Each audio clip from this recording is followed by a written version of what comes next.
come from the land down under, where the sun is hot and bright, beaches cool and waves of thunder. Morning turns to golden night.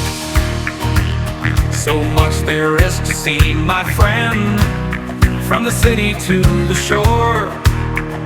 Grab a stool, we'll find an end to keep us wanting more. Down under's calling, can't you hear? Echoes in the breeze, feel the magic everywhere, in the rustling of the trees. Mountains rise and rivers flow, adventures wait around. Meet the world on a winding road in every little town. Oh, the land, it seems to me, with a tune as wild as sea, hands up high and voices free. Down under's where I'll be. Down under's calling, can't you hear? G'day folks, welcome aboard, nice to have you here. Welcome to Hump Day with the Ducks. Hang on, I'm not 100% prepared. Let me get myself 100% prepared. Now I'm 100% prepared. Okay, so welcome aboard with the Ducks. Who are your heroes? Well, we're going to be talking with a hero. He's hiding right now behind me. This particular hero is, I can tell you, he's quite on the shy side. But we'll sort that one out, you know, Mr. Shy. I won't tell you who it is for the minute because I'll bring him up in a second. Number one, Ilana's not here at this very second because she's doing something really important for me. She's making me a cup of coffee. So when it arrives, she'll be here and we'll go into full force. First of all, a few of you on board. So who have we got? We've got Chris. G'day to Chris. Mate, you should be in bed asleep. What are you doing here? We've got Roxanne. Welcome aboard, Roxy. And Danny. Welcome aboard, Danny. Nice to have you here. Okay, so, and there's a few more in the chat. I know. Oh, she's done it. She's done it. Sean! And yeah, Michael Ann, I haven't set it up on HH4C. That's why it hasn't started, unless it's in there. In which case, that's a bit interesting that it's actually showing. Anyway, we'll get that sorted. I'll do some modification. No, I can't do it now. We're in the middle of a live. You might want to put a message out in the HH4C chat to get them to come across to the Ducks, if you wouldn't mind. I don't know why I did that. Anyway, so we've got this guy coming on board, and he's got a bit of, oh my God, there he is. He's getting impatient already, ringing doorbells and all sorts of stuff. I mean, seriously, can he just wait a minute? I mean, honestly, after all I've done, you know, and I need to tidy up here. And oh, come on, seriously. Flushing the toilet in public, and then he's going to ring the doorbell. You watch. He's going to ring the doorbell. Oh, there we go. He's done it again. Who is it? I don't know. It must be. Hang on. Let's have a look. Oh, it's g'day, Bruce. It's about time. I'm sorry, What's up? mate. But you rang the doorbell while you were still pulling up your fly. I mean, seriously. You know, you gotta do what you gotta do. Yeah, life's tough at the As long top. as he washed his hands, that's Yeah. the main thing.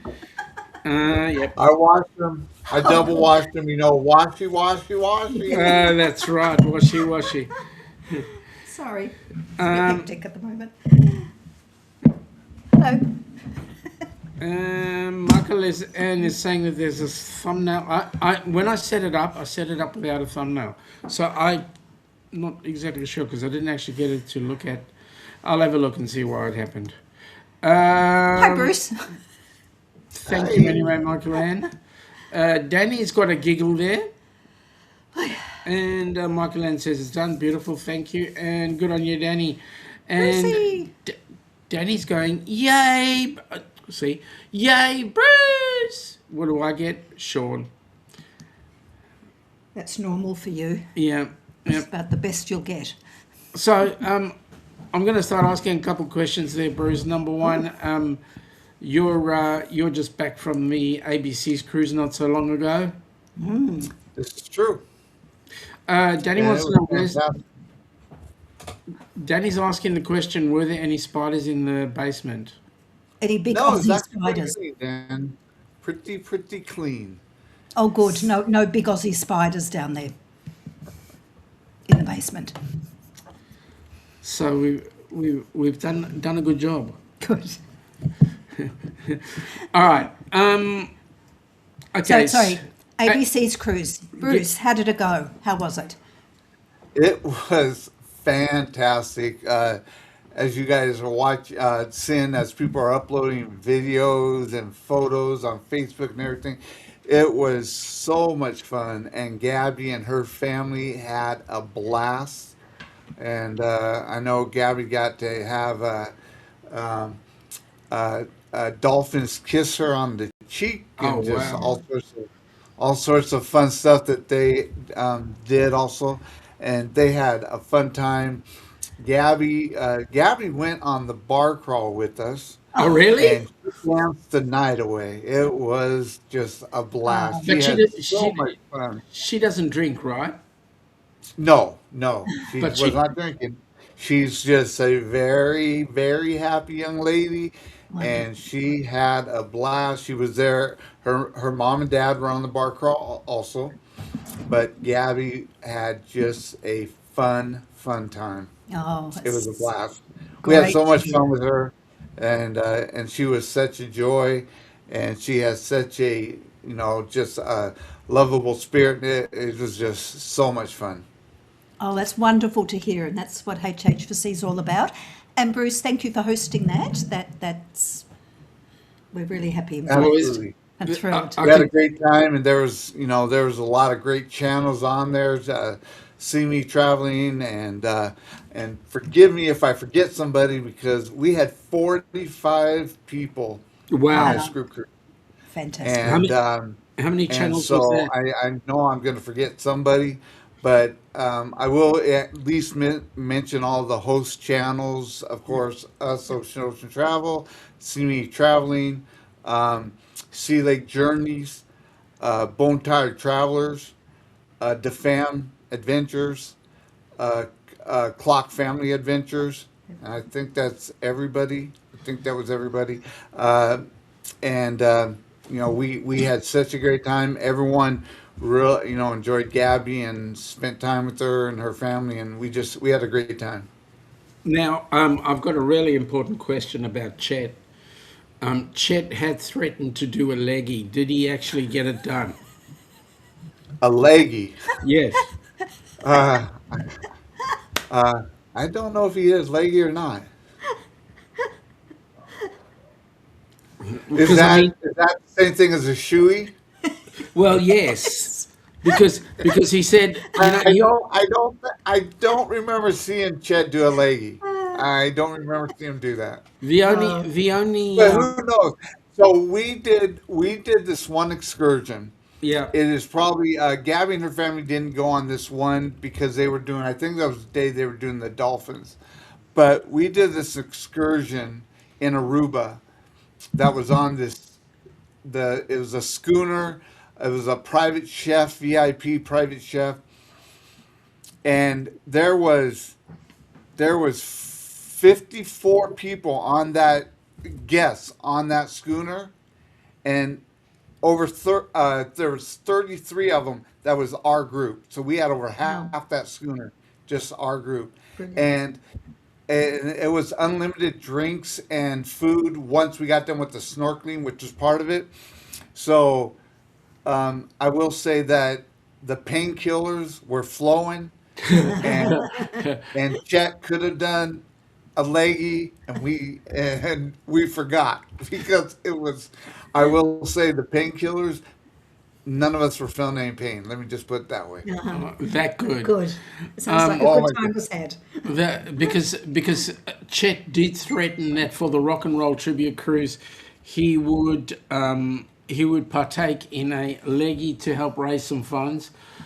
He didn't front up to the meetup for the Rock and Roll, so I was just curious as to whether or not he'd actually fulfilled his Commitment promise for that.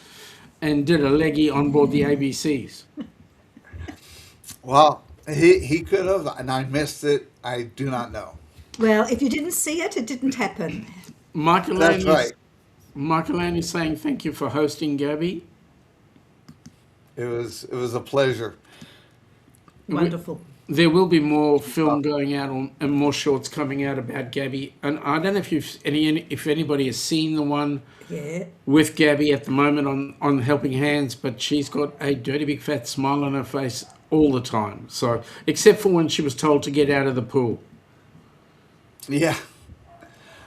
She loved the pool. She absolutely loved the pool. The water slides and that, she had a blast. But yeah, we never saw her without a smile.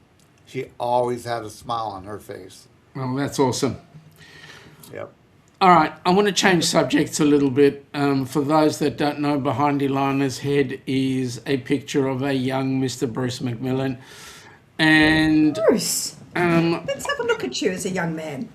That picture is about, yeah, it's a few wrinkles ago. Oh my goodness. Is These two. that picture was, let's see, like 30, 35 years ago, 36 years ago, something like Wow. that. can you take your finger Sorry, out I of his know. I was nose? just, hang on. Sorry. Now, No. that was when you first joined, right? That is correct. That was actually my basic training photo. Okay. And you were a young man of, I'm sorry if you said it, my hearing, a young man Yeah, I of. was a young man of 24 years old, 20 a long time ago. Wow, wow. And what did you finish up as? Rank wise, Yeah. I was they're called the E4 promotable. I was a corporal, which is an E4. In the U.S. Army, they have private first class, then they have specialist, and specialist or corporal is both E4s, and it's all dependent upon if you have a leadership position or not. And I was a squad leader as a corporal. Yep. I was promotable when I got out due to my neck injury.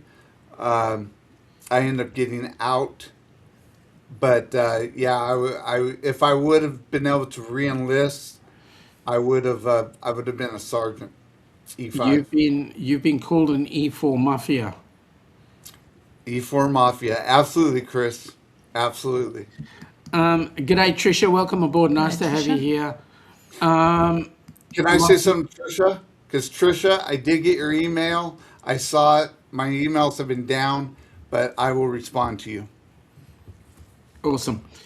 Michael Ann and Ilana and I also say thank you for your service. Absolutely. Thank you. We're Yep. eternally grateful. Absolutely.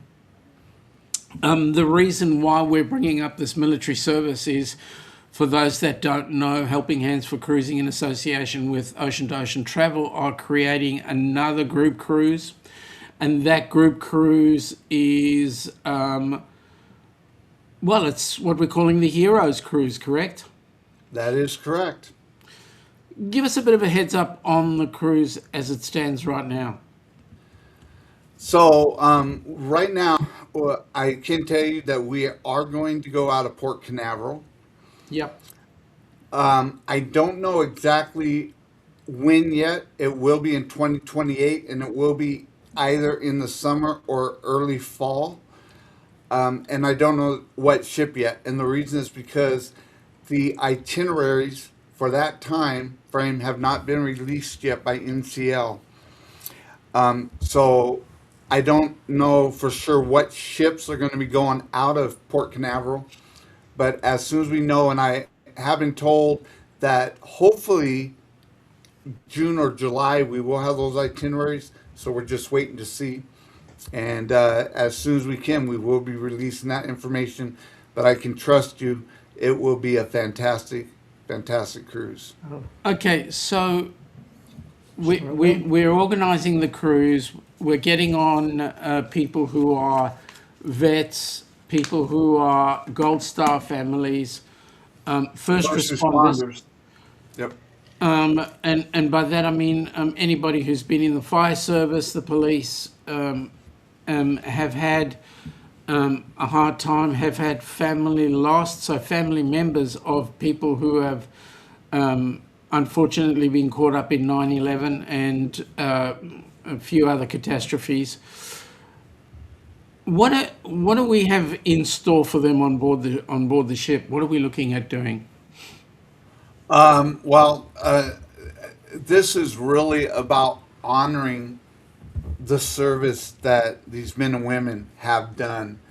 And with the Gold Star families, and for people that are not familiar with the Gold Star family, that is families that have lost someone in the military during while they were in the military, basically because of war, or were killed during in active duty.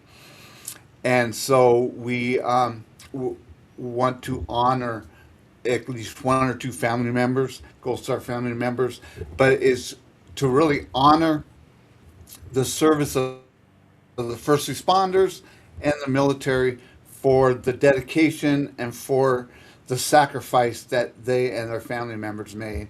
And we're gonna have get-togethers. We're gonna have meet and greets. We're gonna have uh, um, some type of a get-together, maybe over a dinner table, whatever, where the military personnel can just tell their stories. Everybody has stories, and first responders, but everybody has stories about what their service was like. And so, yeah, and get to hear all those stories and see some of the sacrifices, because a lot of people don't realize the sacrifices, not only that the men and women that serve and with first responders too have sacrificed, but the sacrifice that their families Yeah. have done. And and with the military, some spouses and children and that, they may not see their loved one for a year, 18 months, if they're on a deployment and stuff. So to understand the sacrifices that they've made too, it's all about honoring them.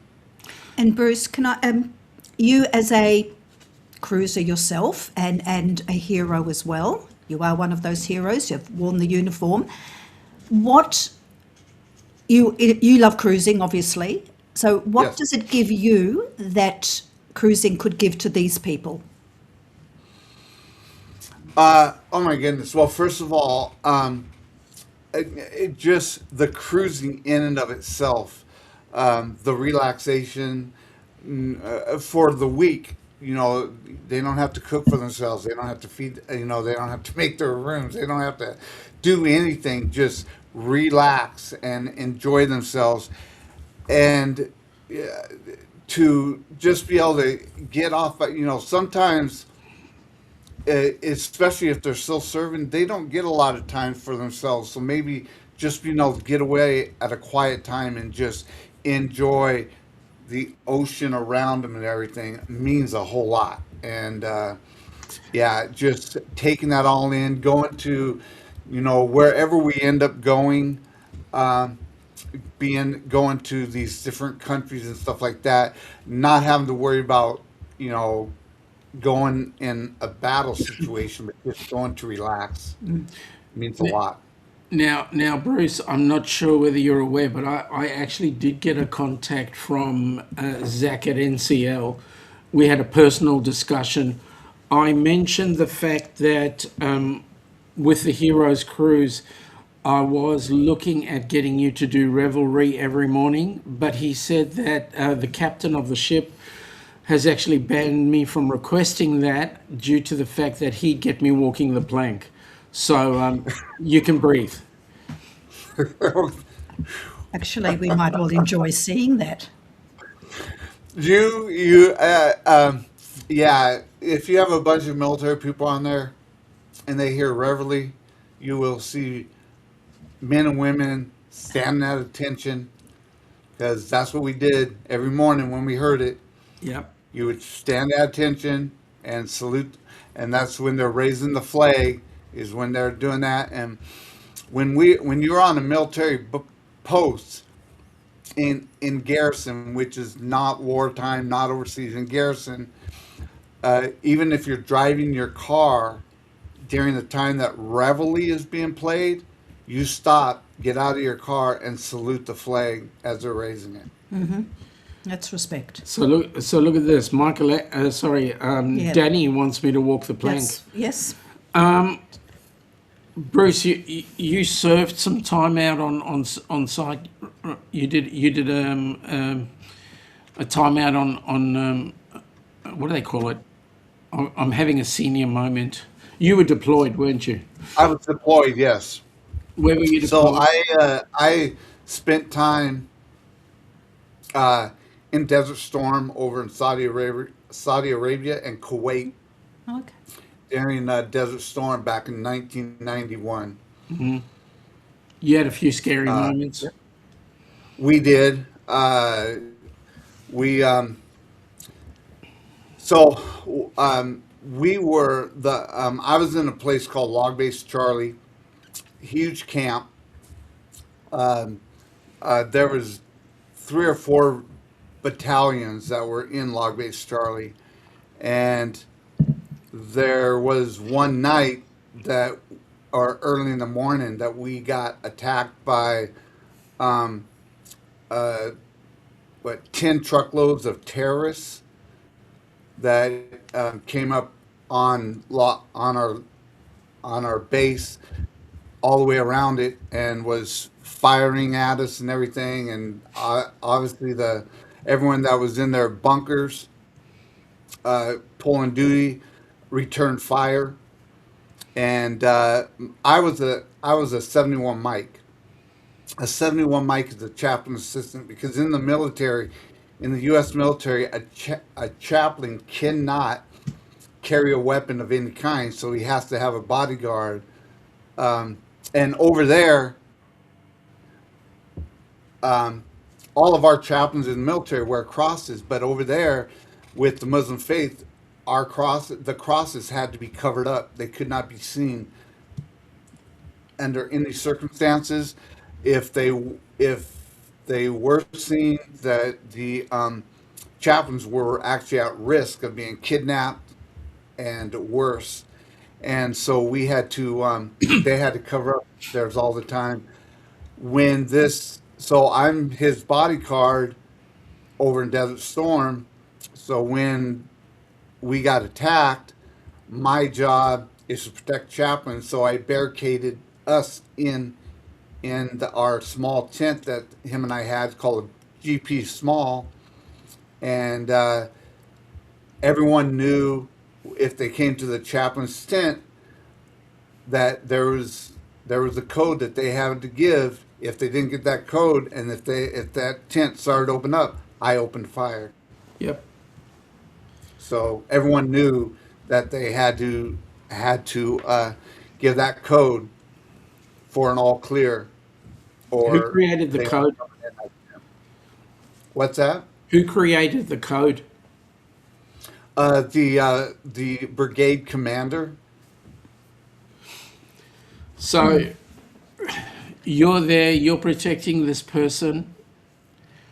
You're the sole protector. Correct. Yeah, I was his bodyguard. And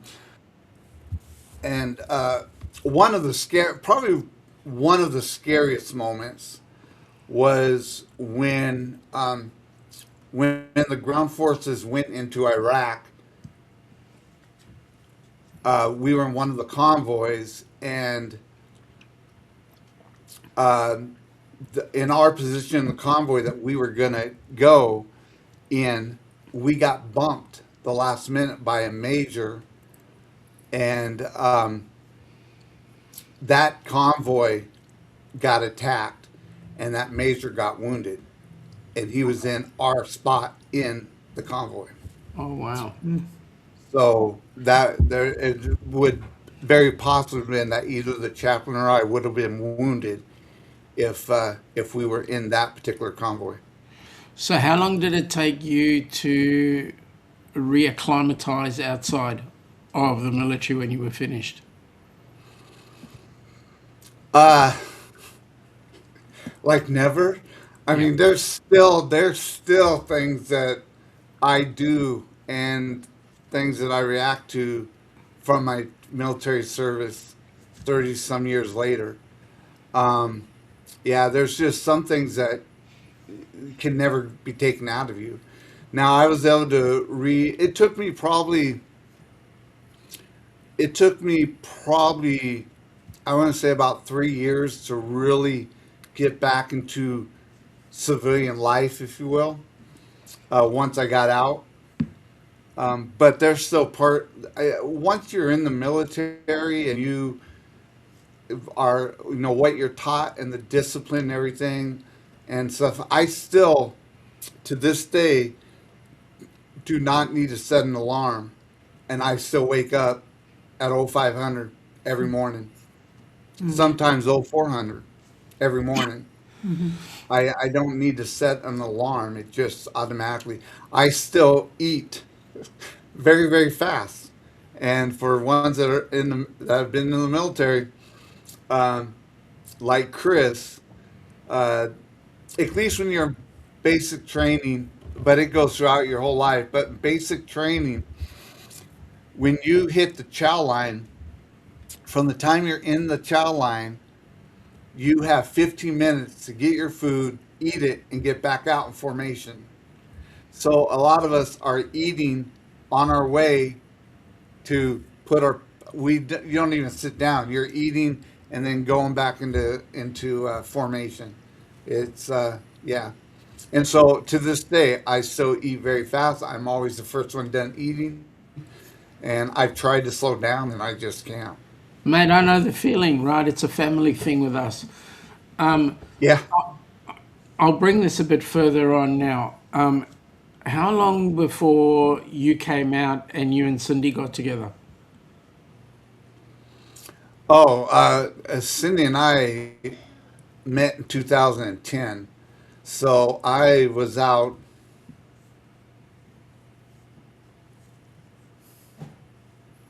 Uh, f- uh, It's all right, Bruce. I'll take I my was time. out 10. I was out 14 years, I think. Before you met. Yeah, because I got out in '94. Yeah. So 2004 would have been 10 years, and 4 more years, 2010, or no, 6 years. So it'd been 16 years. So she wouldn't have seen the before and after replay. No. No.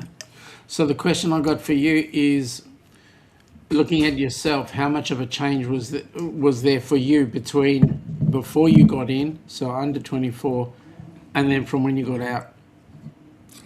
Um, a lot when it came to discipline and that. I played sports, so I had that going for me, but it's a completely different animal with the military and the discipline and the work ethic and everything else. And that was instilled in me from when I was in the military. I didn't have as good of a work ethic or, a lot of the discipline that I got from being in the military. So the question then is, you're now out of the military, you're kind of reacclimatized back to normal life. There will be members on the cruise that will be either still involved in the recovery process, or some that are not yet out of the services but are taking the opportunity for the break. So my question is, how will they acclimatise to that environment on the cruise? How will they benefit? Well, climate. I mean,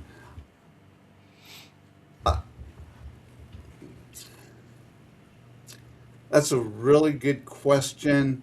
Um, how, benefiting from so in the, especially ones that are still in the military, but even ones that are just trying to acclimate back into the military, out from being in the military, um, they get to have a week of, if you will, and we talk about a lot in the cruising industry, of not being in reality. And what I mean by that is you have a chance to be able to escape from any frustrations, anything that you have going on in life right now. You have the chance to relax and to escape, at least for a week, of some of the stuff that you might be dealing with. You know, people that maybe they had just gotten out of the military by the time they go on this cruise, and they're still dealing with a lot of stuff, trying to reacclimate into civilian life after spending, whether it was only 4 years, 2 years, 4 years, or 25 years. Um, you have to reacclimate yourself back into civilian life because it is a difference. You get very frustrated when you're in the military, when you get into civilian life, and you have to do things a certain way, and you do things a certain way, and when and everyone in the military does it all the same way. And so I know when I first got out, I got very frustrated with, it has to be done this way, but you have people that either didn't have the discipline that you were taught with, that thought, well, we can just show up to work when we want to or whatever. And it was very hard to get used to that again after being in the military. But for this week, being able to escape from all the frustrations and all the stuff that you go going on, and really allowing you the opportunity to reset, is going to be very, very important. So Chris is saying that military is a lifelong brotherhood or sisterhood. Absolutely, I agree with it that. is, and I do have some friends that we went to school, that I was in the military with, that I catch up to every once in a while. I mean, life gets crazy. Mainly from when I was over a station in Hawaii at my main duty station, that we catch up every once in a while. But outside of that, it's a brotherhood and sisterhood. You meet somebody that's in the military, and you already have a connection. Every single cruise I go on, and they have the military appreciation get gathering, and you'll have, 100, 200 people, all that were in the military, in that gathering, and they all have a connection right away, even though we've never met each other before. It is a special, special, special thing, that we share. So one of the things I was thinking of is, and I'm still hoping that this comes good, is that we can have a space set aside on the cruise that can be considered as a, I'm going to use the word chapel, but it's not really the right word, quiet space where people can go and have some quiet time, or some like time out, or time to chat with somebody like a fellow vet, or a counsellor of some sort if they need to offload. It's just what I was Absolutely. thinking. Yeah, and we are trying to see if we can get something arranged like that. Once we have this all set up, that is something that I will be working with NCL, to see if we can have a location, a spot, a small area, that if people just need to decompress, that they can do that. Because there'll probably more than likely be people on there that have been to Afghanistan, that have been to Iraq, that have been to other war areas, and sometimes you just need to decompress, and so that's very important. And just need some space, and I recommend everyone, give yourself time and give yourself the opportunity just to decompress if you need to. And if you're there with your family members, they're going to know that you're going to need this time. Yeah, yeah. The benefit for the families who's don't rush me. Oh, no, it's all right. I'm not rushing you. The benefit of the families whose family members are there going through the issues. How would that be? For example, if Cindy was there on the cruise along with Ilana, and you and I were ex-military, I'm not, but let's say, how would that camaraderie work out? Family members of military personnel, and I'm sure it's the same with first responders, but I'm not a first responder. I'm not part of that fraternity, but so I can talk about from the military standpoint. Uh, the families have they have a they have a get you know they have a I can't even think of the right word I'm thinking of right now, but camaraderie.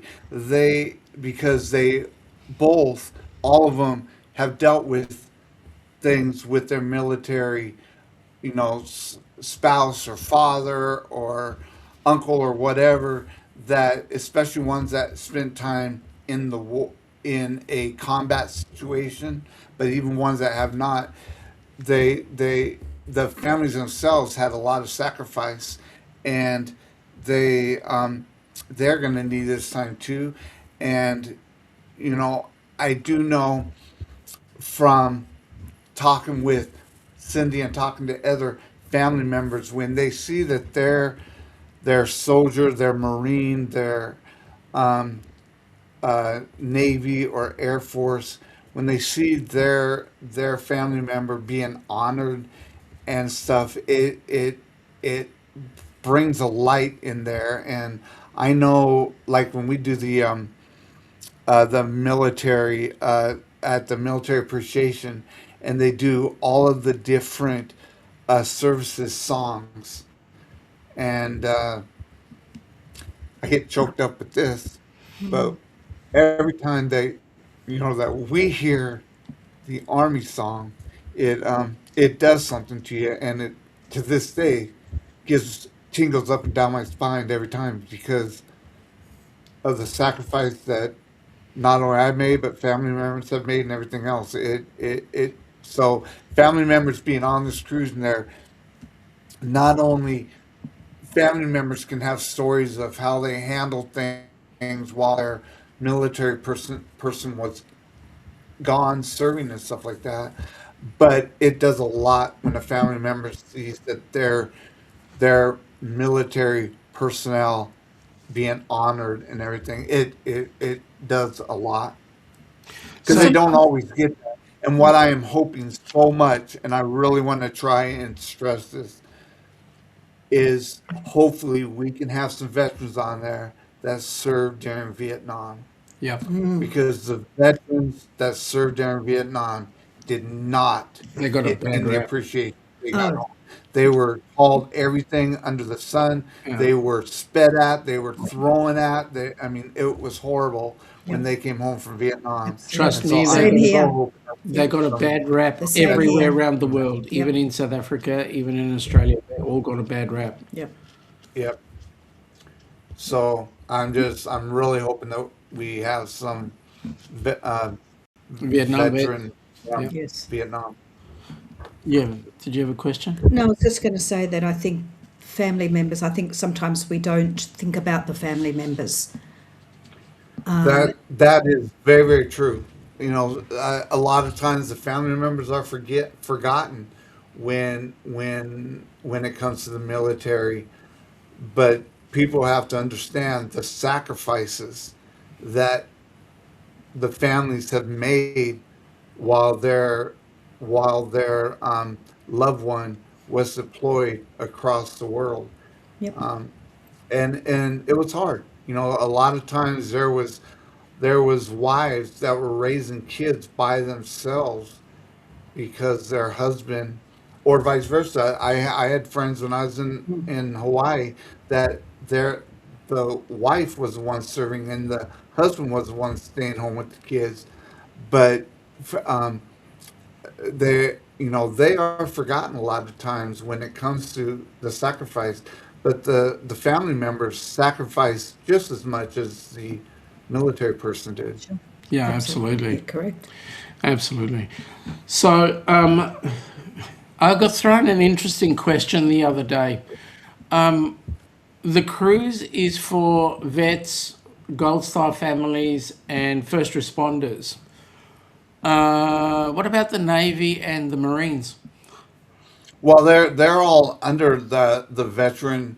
They are all veterans. So there's Army, there's Navy, there's Air Force, there's Marines, there's Coast Guard, there's National Guard. All of them fall underneath the military and veteran umbrella.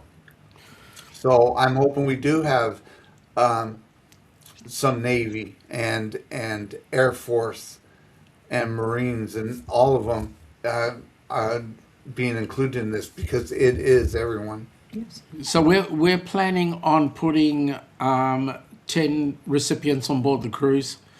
With those 10 recipients, I know there's some others that would like to raise the figures, but anyway, with the 10 recipients, I would be more than grateful to have one from every service. Absolutely. And with that in mind, just a heads up to the folks out there, we need 50 grand because it costs us 5 grand a recipient to get them on board a cruise ship. So we're looking at opportunities now where we can go ahead and start to get some sponsorship happening. So Bruce, what have you got in the way of ideas and suggestions for people out there in the world of the military? Say that. Ask that one more time. I was reading a couple comments. So say that one more time. Oh, the comments are more important than my glorious voice. Okay, I can take it. No, say it one more. Ask it one more time. I'm saying with the fact that we need $50,000 to put recipients on board, that being $5,000 a recipient, and we're looking to put on 10. Do you have any suggestions of organisations that might look at the concept of sponsorship one way or another? How does their sponsorship work? Absolutely. There are a lot of organizations out there that are around the military. You have the VFW as just one, is probably one of the largest, but you have a lot of different organizations around 9/11 and with first responders. But you have the Gold Star families, you have Wounded Warriors. There are a lot of different organizations out there that would love to support something like this. Absolutely, there are a ton of them. Good to know. So one of the suggestions made was us promoting the Heroes Cruise through the RSL here in Victoria, the Return Servicemen League. And I'm a little bit reluctant, thank you. At this stage. I'm a little bit reluctant to bring Australians on board because for an Australian, it's not the cost of a flight of the cruise, which is $5,000 per recipient. It actually ends up being Another air 5,000. flights. So Right, every yeah. figure you look at, we got to double it Yeah. because there's also conversion I rates think- come into play as well. So Yeah, I really think it's a good idea to include Australia and New Zealand, the UK and the ones across the pond. I think that we probably need to do a sailing from Australia to keep the costs down. And Yes, that is a goal. As soon as we get our authentication here from the Australian charities and not-for-profit commission, we will then We'll we'll start then working on that. put on a heroes cruise down under, and we'll include. I'm thinking we'll include some of the Kiwis as well, because it's not that far for Well, us to go. listen, the Anzacs, we Yeah. can't get any closer brethren. I do want to say, Chris, you're treading on very thin ice, because I know that there'll be a few Navy people out there who will say you grunts are cannon fodder, but that's besides the point. I'm not going down that path. Truth be known, I do have a South African call-up. I never went because I didn't believe in their cause. But having said that, military is very close to my heart anyway, because we had cadets at school, and we then got every white male got called up, and that changed life a little bit. Can I just say that I've had a little bit of, I've never been in the military, but having been in the Middle East during the Gulf War, I have had Scud missiles. I have been there in a bomb shelter or a sealed room with Scud missiles falling quite close, and hearing the Patriot missiles, the defence missiles being fired off, and that was extremely scary.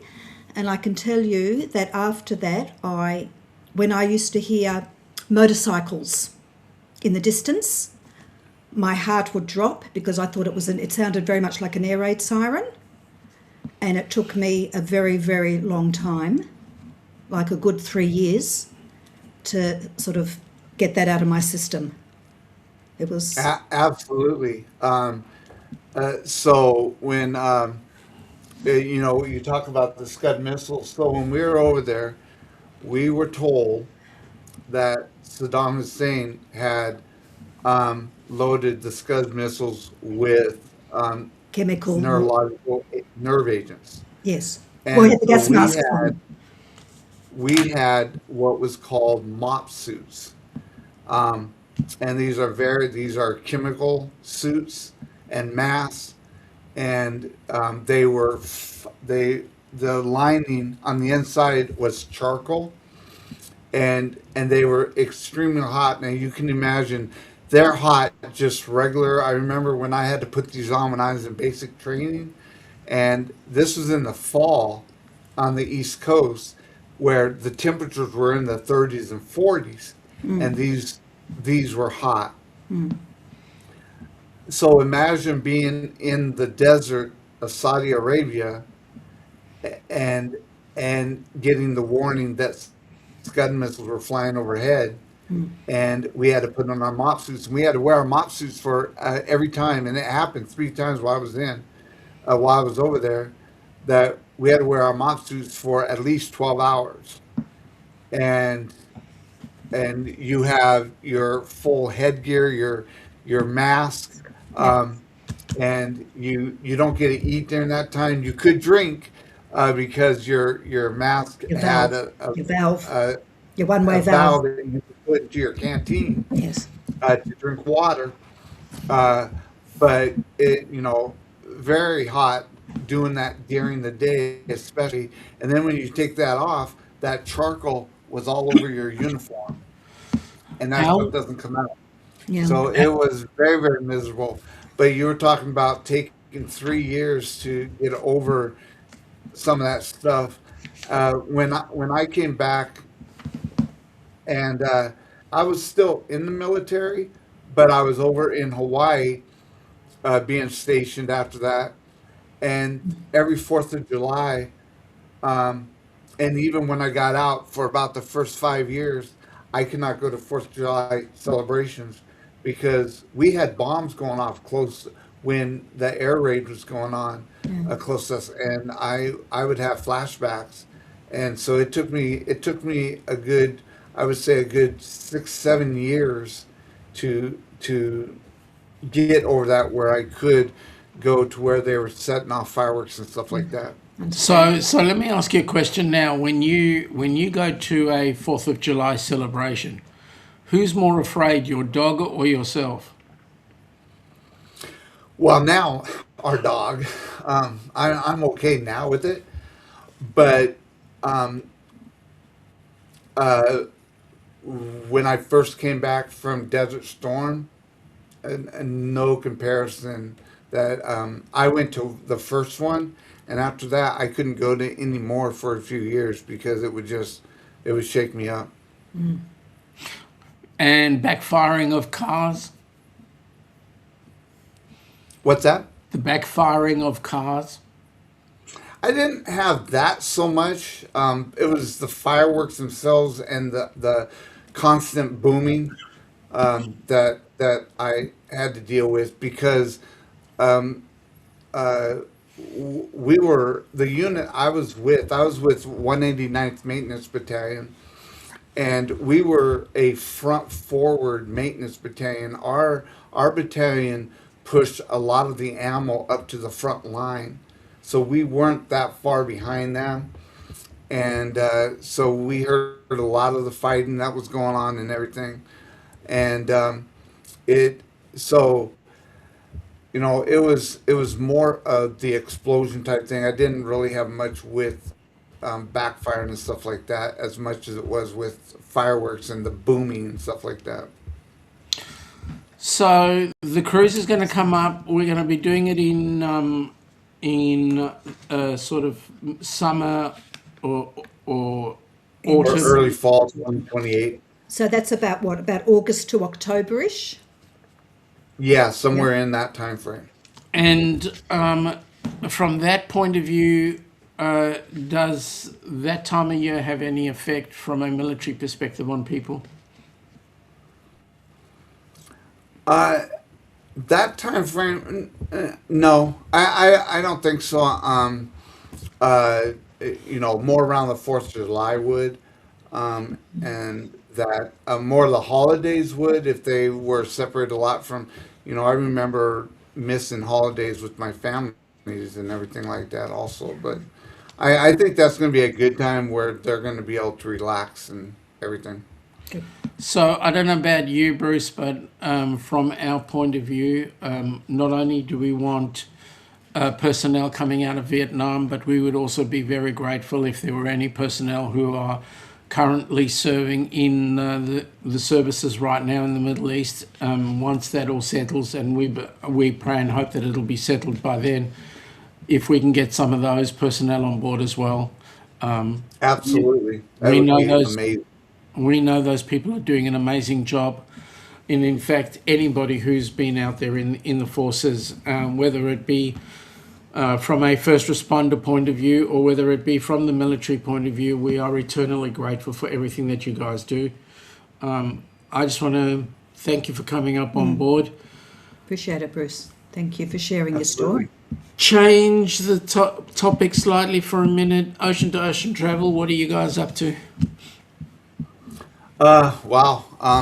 Well, we just got back from an amazing cruise, the ABC's new group cruise, Bruce, going just to a question there. Aruba. Yep, go What's on. that? Sorry, no, just Oh no. tell us where you went and then I've got a We went to question. Aruba, Bonaire, Carousel. We Uh, were on the Carnival Horizon, Now tell which me, sorry to interrupt before you go on.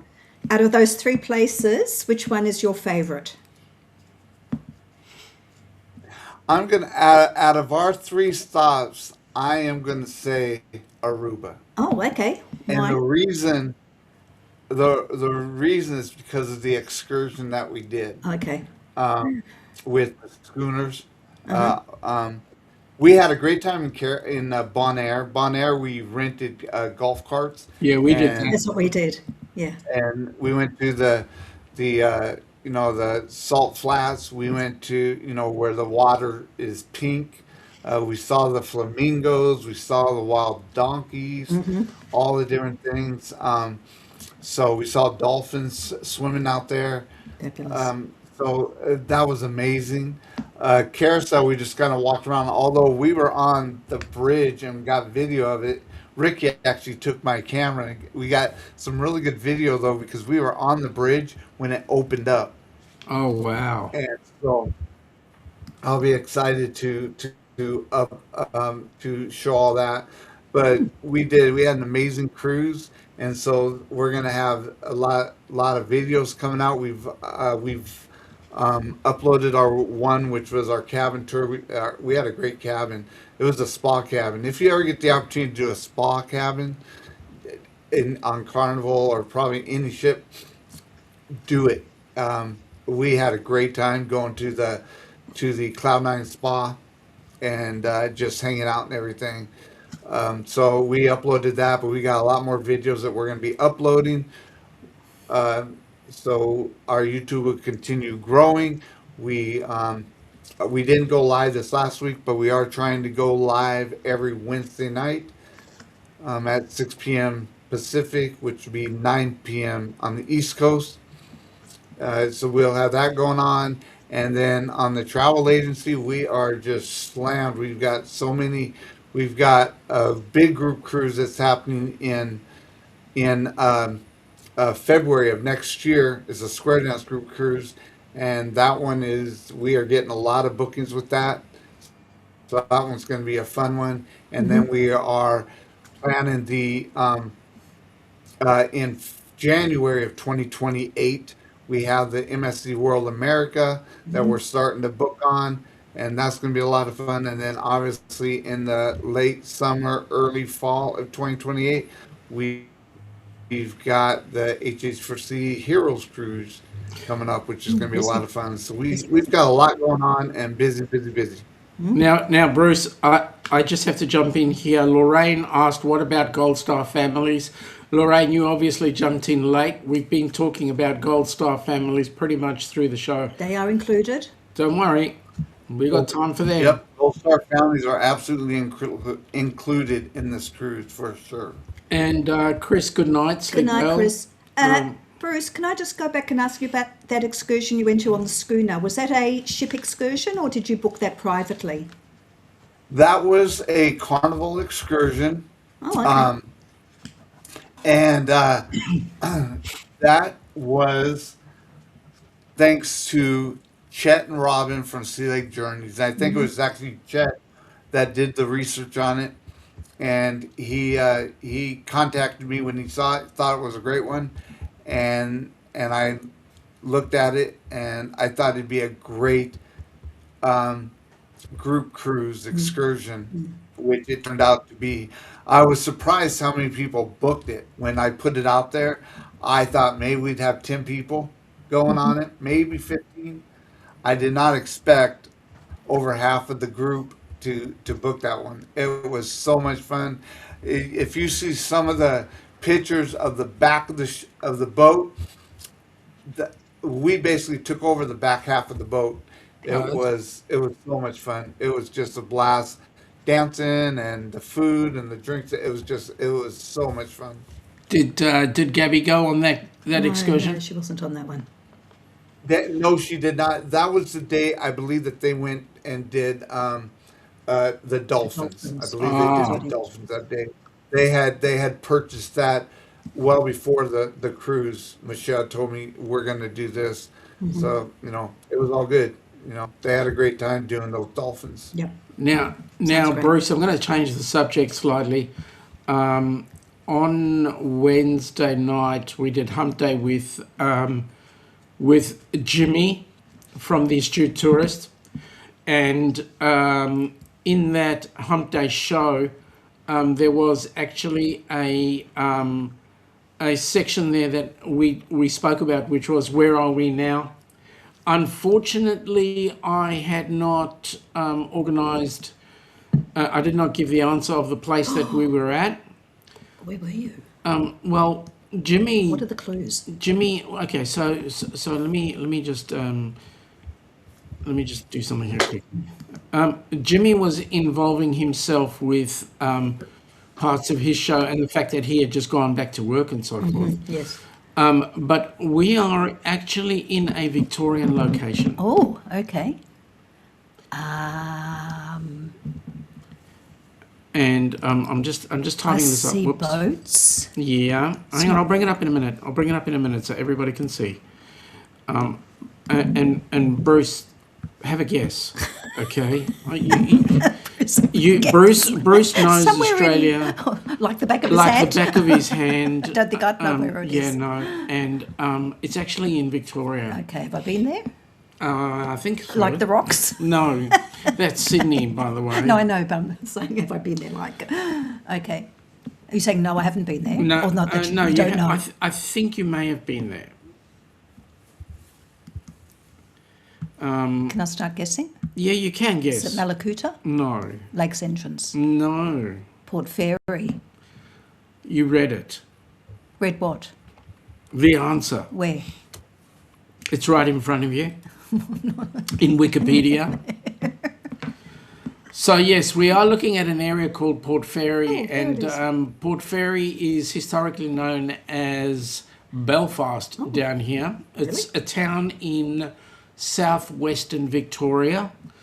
It's roughly about 180 miles west of Melbourne. Look at me. Look at that's me, not huh? not- It's not too far away. No, it's not. It's just up the road.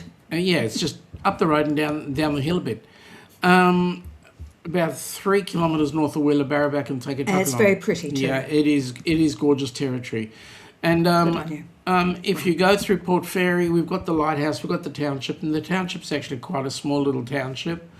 It has a population of roughly, hang on, let me find it.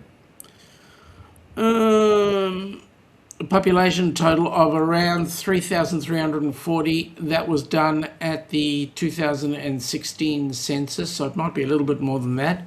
But it's a nice little town to come. So when you guys come on down on your world cruise, Bruce, that's the place you're going to look at.